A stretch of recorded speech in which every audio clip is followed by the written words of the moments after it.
Higpit pagihapon niya gipatuman hangtod karon ang ban sa mga karning baboy, buhing baboy ug manok, itik ug uban pang klase sa langgam sa pagsulod dinhi sa probinsya sa Sugbo.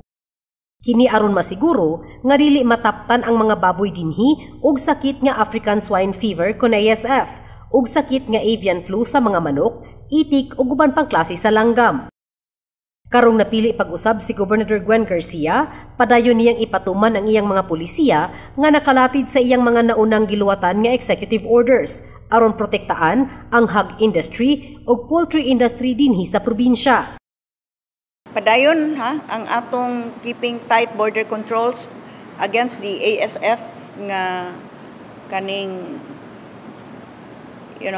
affliction that has now hit more than 50 provinces.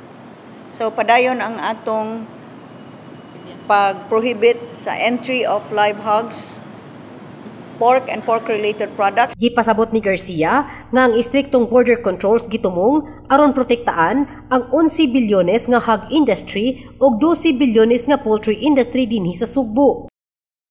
Sukad misulod ug mikatap ang ASF dinhi sa Pilipinas niadtong tuig 2019, hangtod karon nagpabilin pagihapon nga ASF free ang Sugbo tungod sa lig-on nga pagpatuman ni Garcia sa iyang mga pulisiya bisan pa man og gipugos na siya sa pipila ka mga opisyal sa kauluhan aron libkason kini.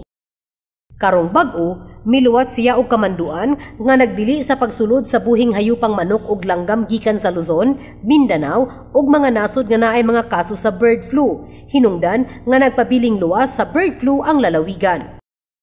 Katrina Kovalik, Balita sa Sugbo.